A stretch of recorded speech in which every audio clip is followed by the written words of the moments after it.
فرقان فمن شهد منكم الشهر فليصم ومن كان مريضا وعلى سفر فعدة من أيام أخر صدق الله العظيم. وقال النبي صلى الله عليه وسلم بني الإسلام على 5 شهادة أن لا إله إلا الله وإقام الصلاة وإيتاء الزكاة وصوم رمضان وحج البيت.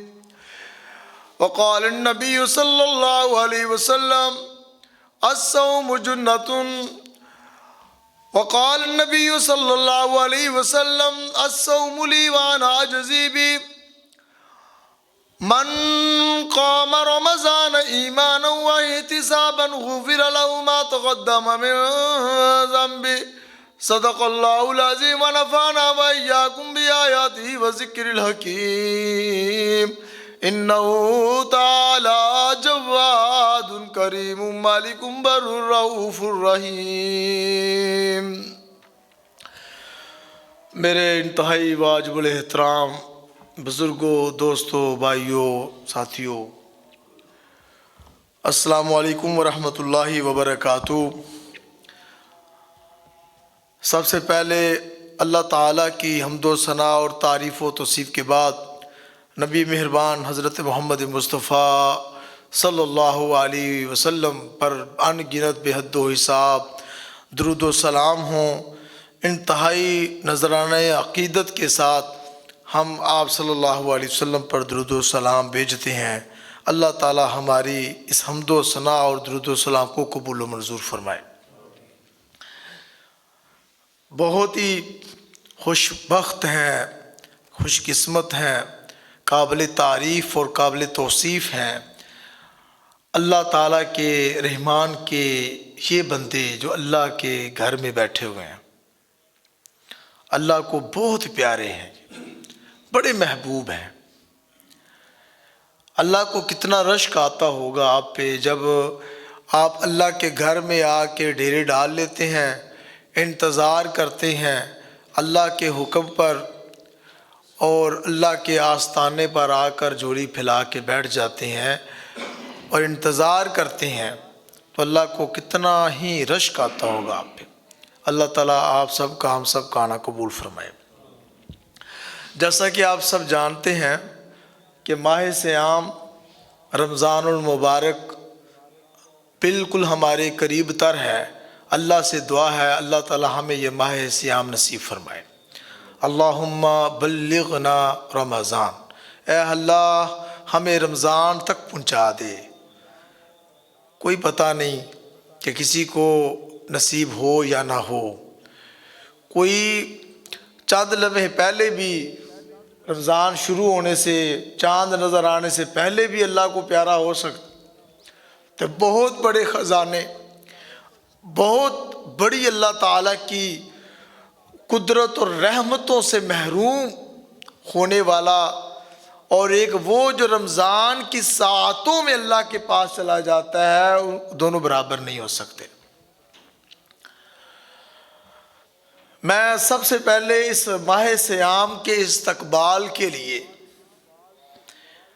ایک حدیث مبارکہ کا مفہوم آپ کے سامنے رکھنا چاہتا ہوں.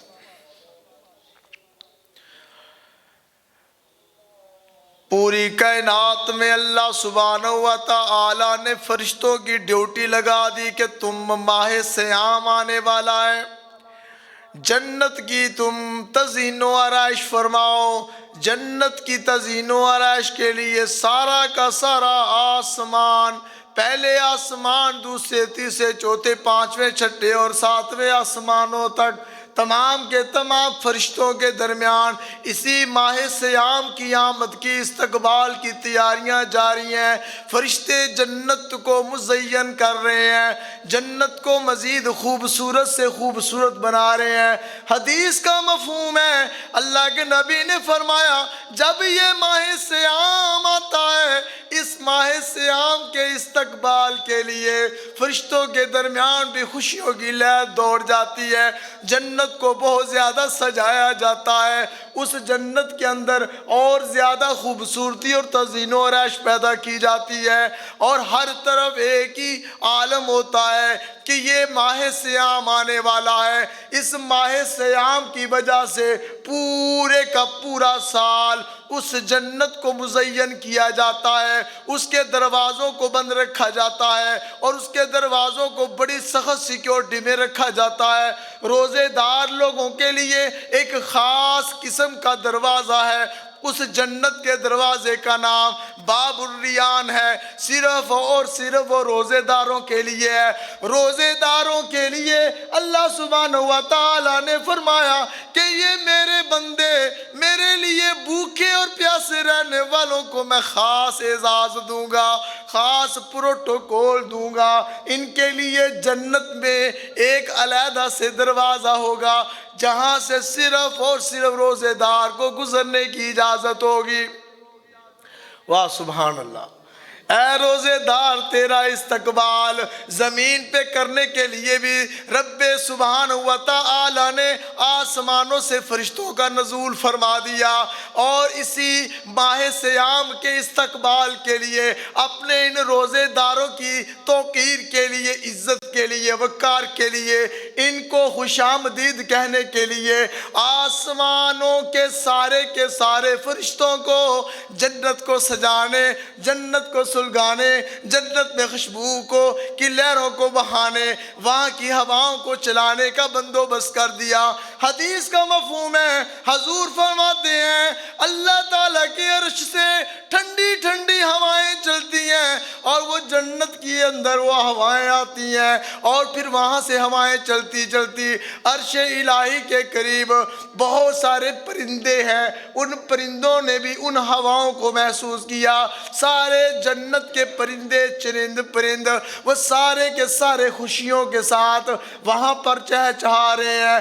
ایک ایسا منظر ہے، ایک ایسی استقبالیہ، وہاں پر ٹیم بیٹھی ہے جو آپ سب روزے داروں کا استقبال کرنے کے لیے وہاں پر بیٹھے ہیں۔ کسی اور عبادت میں ایسی تیاری نہیں۔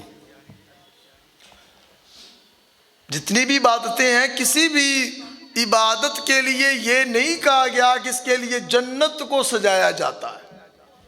نمازیں پڑھتے ہیں 5 وقت کی، بہت اعلیٰ عبادت ہے۔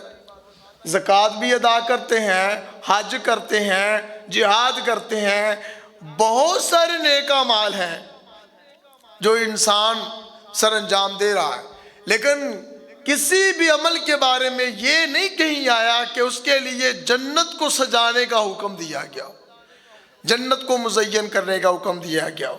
جنت کو سجانے کا صرف اور صرف یہ اعزاز ہے تو ان روزے داروں کے لیے، اور ماہ سیام کی وجہ سے۔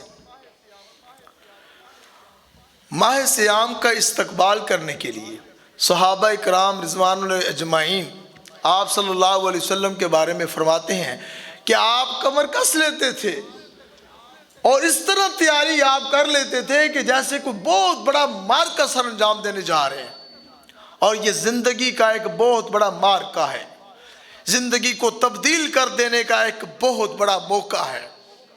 میں چھوٹی مثال دوں گا۔ اگر آپ سب لوگوں سے یہ کہا جائے، آپ سب مسجد سے باہر بیٹھے ہوئے ہوں، دروازے سارے بند ہوں، کہا جائے جی کہ یہاں پر مسجد کے اندر بہت بڑا خزانہ جو ہے نا وہ مل گیا ہمیں، بڑے ہیرے ہیں، جواہرات ہیں، سونا ہے، چاندی ہے، روپے پیسے ہیں، اور بڑا خزانہ اندر پڑا ہوا ہے۔ مسجد کے دروازے بند ہوں، اور پھر اچانک سے اعلان ہو جائے انتظامیہ کی طرف سے کہ لو جی دروازے کھلنے لگے ہیں، جو بندہ آ کر جو مرضی یہاں سے اٹھا کے لے جائے اس کا ہوگا۔ آپ یہاں رش دیکھیے گا کتنا بڑا ہوتا ہے، پورے کا پورا گاؤں کیا پورے کا پورا علاقہ، دور دور سے لوگ یہاں آ جائیں گے۔ جامعہ مسجد مسلم میں کیا یار، وہاں پر نا کوئی بہت بڑا خزانہ مل گیا ہے، اور اعلان ایسا کر دیا گیا ہے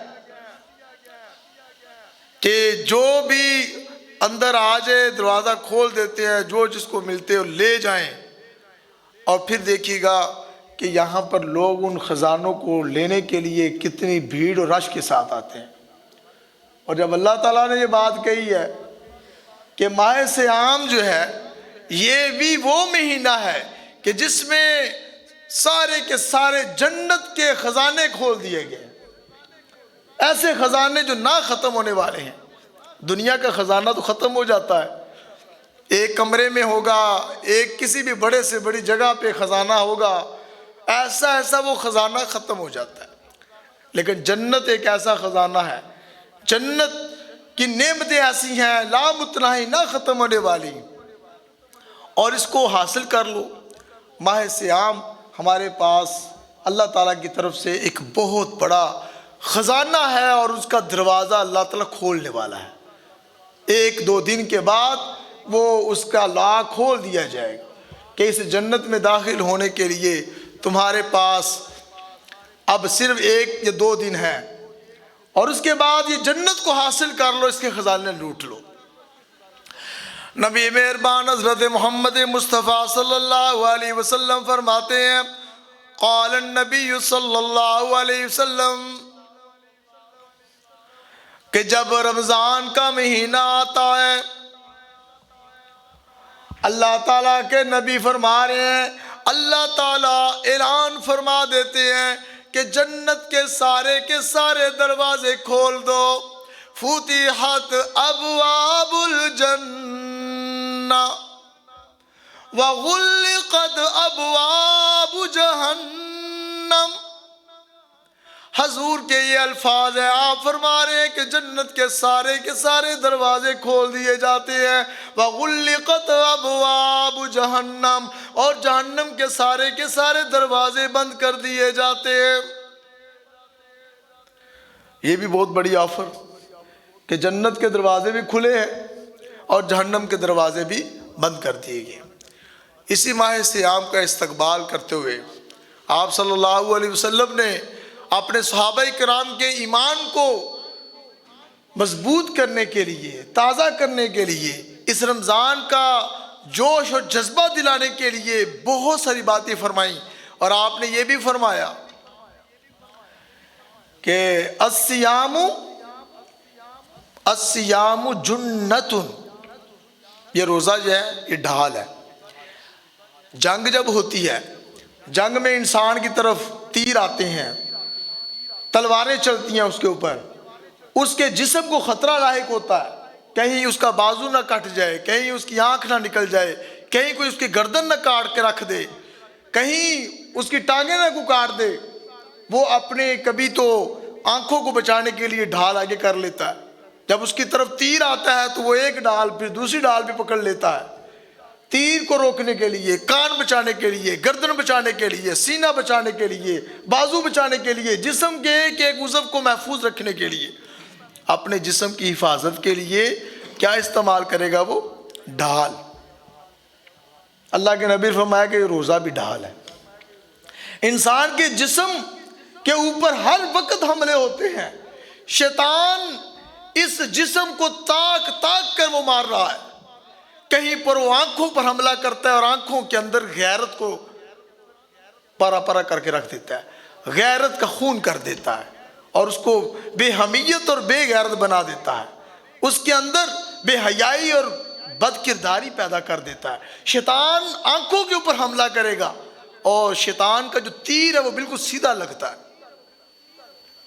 شیطان کانوں کے اوپر حملہ کرتا ہے، کانوں کی سماعت جو ہے، اس سماعت میں وہ بے حیائی اور بدکاری کو گھول کے ڈالتا ہے، وہ ان کانوں کے اندر وسوسے ڈالتا ہے۔ شیطان ان کانوں کے ذریعے انسان کے دل کی دنیا کو تباہ و برباد کر دیتا ہے، اور اس کو ایسی موسیقی اور ایسی چیزوں پہ لگا دیتا ہے کہ اس کا ایمان فوت ہو جاتا ہے۔ کانوں پہ حملہ کرتا ہے شیطان ہماری زبان پر بھی حملہ آور ہوتا ہے، اور زبان کے اندر بھی گندگی پیدا کر دیتا ہے۔ یہ شیطان ہمارے جسم کے ایک عضو کے اوپر تیر و تلوار چلاتا ہے، ہر وقت چلاتا ہے، ہر وقت اس کی طرف سے وہ جنگ جاری ہے۔ ہم اس جنگ کو جنگ سمجھیں کہ ہم ایک جنگ کے اندر شامل ہیں، اور اس جنگ میں ایک طرف باطل ہے اور ایک طرف حق ہے۔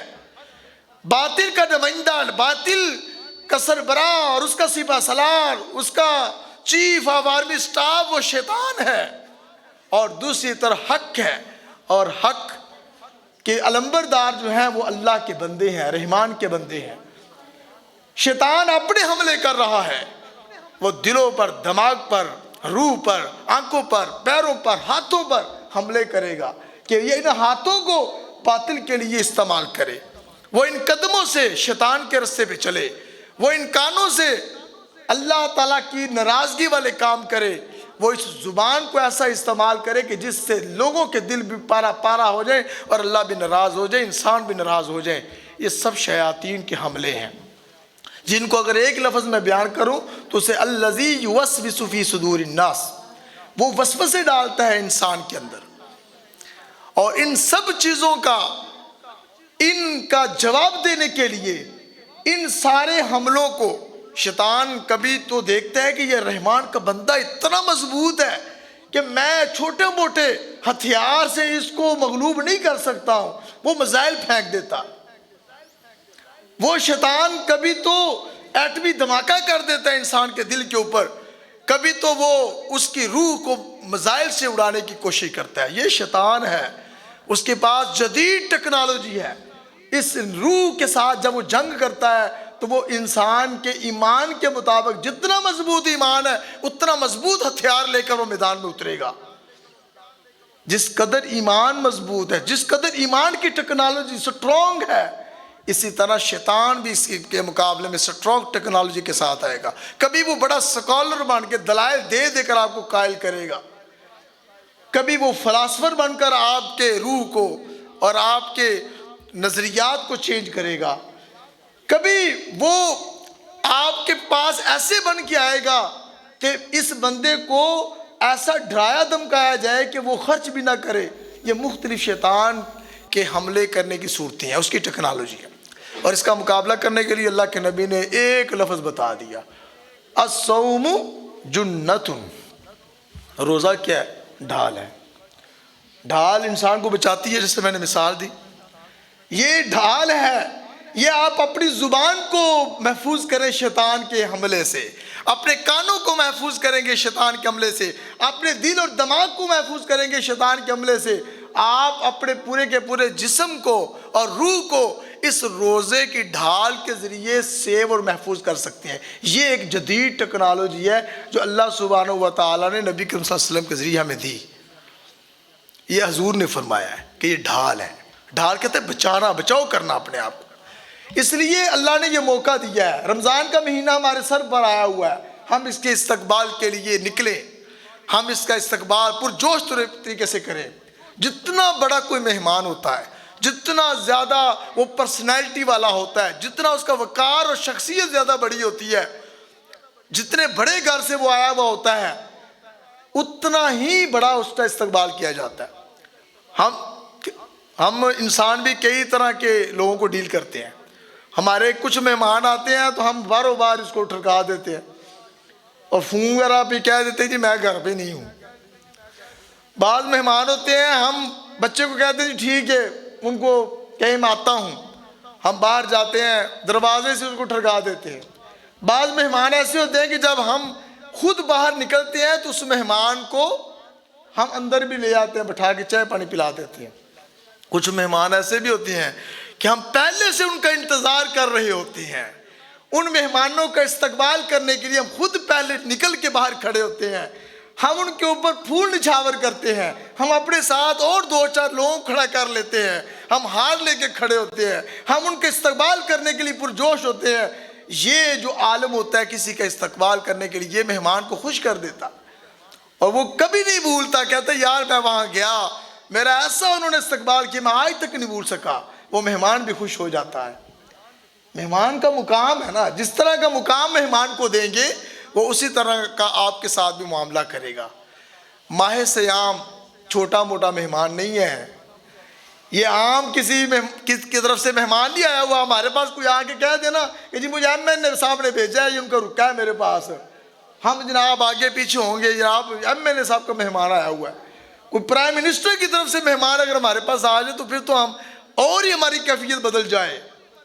لیکن آپ ذرا اس بات کو سوچئے کہ جو مہمان رب کائنات خالق کائنات کی طرف سے، بادشاہوں کے بادشاہ کی طرف سے مہمان آ رہا ہو تو اس کا استقبال کیسے ہونا چاہیے؟ اس کا مقام اتنا بڑا ہے کہ خالق کائنات اس مہمان کو بھیج رہا ہے، تو ہمیں بھی پرتپاک اس کا استقبال کرنا ہے، نکل کر اس کے اوپر پھول نچھاور کرنے ہیں، اس کو سینے سے لگانا ہے، اس کی بھرپور خدمت کرنی ہے۔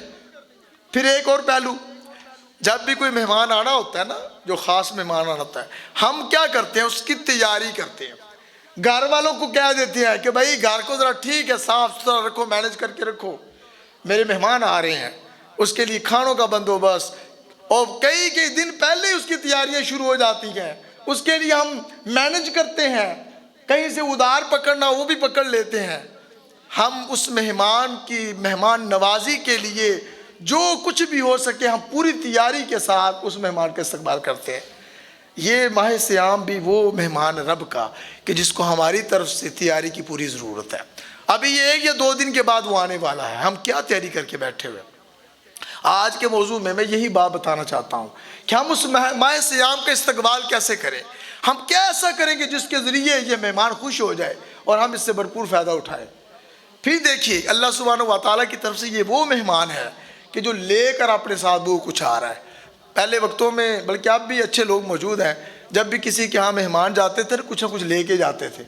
ہمیں ہمارے ماں باپ کہا کرتے تھے کہ وہ کہتے ہیں جی کہ مہمان اپنا مقدر ساتھ لے کے آتا ہے، اور واقعی ایسا ہوتا تھا، جس نے آنا ہے وہ ساتھ جناب گڑ لے کے آ رہا ہے، کوئی جناب جی بڑے بڑے شاپر بھر کے لا رہا ہے، تو وہ کھانے پینے کی بہت ساری چیزیں اپنے ساتھ لوگ لے کر آیا کرتے تھے۔ اس مہمان کی قدر دانی بھی ہوتی تھی اور اس مہمان کا بوجھ بھی نہیں سمجھا جاتا تھا۔ اب یہ ہے کہ جانے والے بھی خالی جاتے ہیں اور استقبال کرنے والے بھی ماشاءاللہ ویسے ہی ہوتے ہیں، پھر جیسی روح ویسے فرشتے۔ یہ جو رب کی طرف سے مہمان آ رہا ہے یہ بڑے خزانے لے کے آ رہا ہے، اس کو آپ سے کوئی غرض نہیں ہے، اس کو ذاتی کوئی غرض نہیں ہے، وہ آپ کے لیے صرف آ رہا ہے۔ بڑے خزانے ہیں اس کے پاس، یقین مانیے، بڑی دولت ہے اس کے پاس، بڑی شہرت ہے اس کے پاس، بڑا رزق ہے اس کے پاس، بڑا مقدر ہے اس کے پاس، ہر طرح کی چیزوں کو لے کر آ رہا ہے، ساری کی ساری جواب اس کے پاس ہے۔ آپ کی زندگی کا سکون اس کے پاس ہے، لے لو اس سے لے لو۔ اس آنے والے مہمان کے پاس ہر وہ چیز موجود ہے جو آپ سوچ بھی سکتے ہیں، جس کی آپ خواہش کر سکتے ہیں۔ آپ کی زندگی کو بدلنے کے لیے یہ مہمان آ رہا ہے، آپ کے مقدر کو بدلنے کے لیے آ رہا ہے، آپ کی سوچ اور فکر کو بدلنے کے لیے آ رہا ہے، آپ کے گھر کے حالات کو بدلنے کے لیے آ رہا ہے، آپ کے عقائد کو بدلنے کے لیے آ رہا ہے، آپ کے اخلاقیات کو بدلنے کے لیے آ رہا ہے۔ یہ مہمان اتنا کچھ لے کے آ رہا ہے جس سے آپ کی زندگی میں خوبصورتی آ جائے گی۔ اتنا کچھ جو لے کے آ رہا ہوتا ہے، پھر اس کا حق بنتا ہے کہ ہم اس کا استقبال کریں، اس کا خیال رکھیں۔ اللہ سبحانہ و تعالیٰ نے فرمایا یا ایھا الذین آمنوا کتب علیکم الصیام،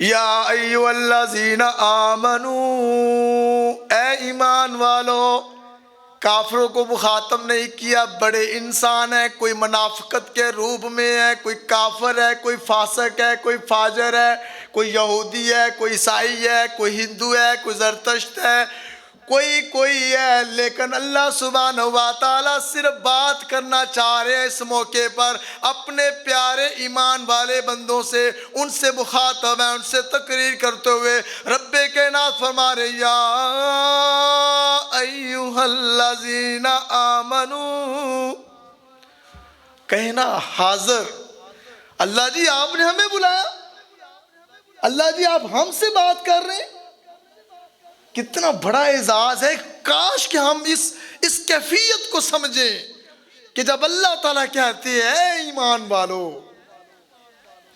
کتب علیکم الصیام، میں نے تمہارے اوپر لکھ دیا ہے، فرض کر دیا ہے، فیصلہ ہو گیا ہے، آرڈر جاری ہو گیا ہے، ڈکری جاری ہو چکی ہے میری طرف سے۔ اللہ جی یہ جو رمضان کو آپ نے ہم پر فرض کر دیا، روزوں کو فرض کر دیا، کیا یہ صرف امت مسلمہ کے لیے ہے؟ کیا یہ ہمارے لیے ہے؟ فرمایا کہ نہیں، کتب علیکم الصیام، کما کتب علی الذین من قبلکم، اے ایمان والو پریشان نہیں ہونا، ایسا نسخہ ہے، ایسا خزانہ ہے، ایسا ذریعہ ہے، ایسا سورس ہے، ایسی ٹیکنیک ہے، ایسا ہتھیار ہے، ایسا یہ خزانہ ہے جو پہلی امتوں نے بھی اس کی ضرورت محسوس کی تھی۔ حضرت آدم علیہ السلام سے لے کر حضرت عیسیٰ علیہ السلام تک جتنی بھی اقوام آئی، جتنی بھی امتیں آئی، جتنے بھی بڑے بڑے لوگ آئے، ان ساری اقوام کی اصلاح کے لیے، تربیت کے لیے ان کی جو ورکشاپ کروائی گئی، ان کی جو ٹریننگ کروائی گئی، ان کی اصلاح کا جو بیڑا اٹھایا گیا، اس معاشرے کو سدھارنے کے لیے، معاشرے کی اصلاح کے لیے، سوسائٹی کو ڈیولپ کرنے کے لیے، ساری کی ساری قوموں کے لیے جو ایک عبادت ایسی تھی وہ تھا ماہ سیام تھا۔ اس لیے تاریخ پوری کی پوری بتا دی، کتب علیکم الصیام کما کتب علی الذین من قبلکم، جیسے تم سے پہلے لوگ تھے ان کے اوپر بھی یہ فرض تھا، تمہارے اوپر بھی یہ فرض ہے۔ اللہ جی بتائیے نا یہ کیوں اتنا ضروری ہے؟ بھوکا پیاسا رکھنا یہ کیوں ضروری ہے؟ اللہ اس کا جواب بھی اسی ایک آیت میں فرما رہے ہیں، فرمایا لعلکم تتقون،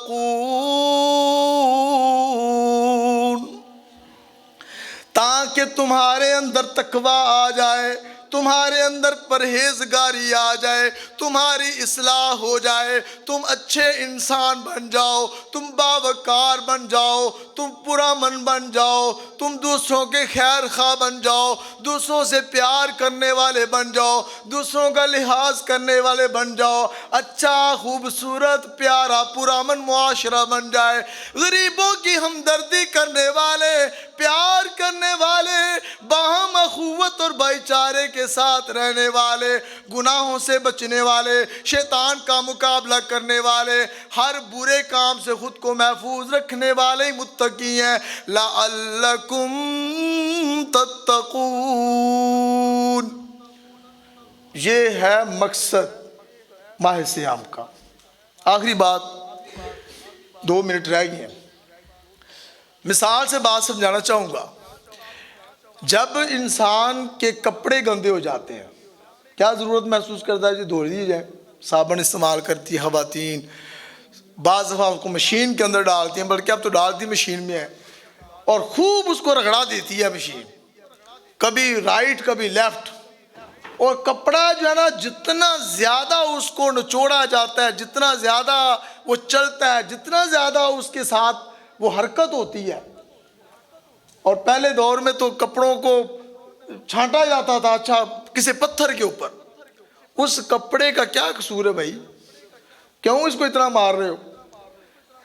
اس کو کیا یہ تکلیف نہیں دے رہے تم؟ ایک اتنا پیارا خوبصورت کپڑا تم لے کے آئے، اس کو بڑے پیار اور محبت سے تم نے رکھا، اب جب اس کے اندر گندگی آ گئی، گند لگ گیا، پلید ہو گیا، وہ کپڑا جو گندا ہوا، آپ نے اس کی گندگی کو صاف کرنے کے لیے اب اس کو مشین میں بھی ڈالا، اس کو صابن بھی لگایا، اس کو پھینٹا بھی، اور اس کو جناب جی خوب نچوڑا، اس کے بعد پھر اس کو دھوپ میں بھی، گرمی کے اندر بھی اس کو سکھایا، پھر بعد میں اس کو ہم استری کیا، پھر دوبارہ پہننے کے قابل وہ ہوتا ہے۔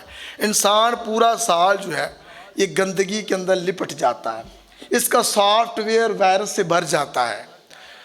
نوجوان بیٹھے سمجھتے ہیں کہ جس کا سافٹ ویئر اپ ڈیٹ نہ ہو، جس موبائل کا، جس کمپیوٹر کا، جس مشینری کا،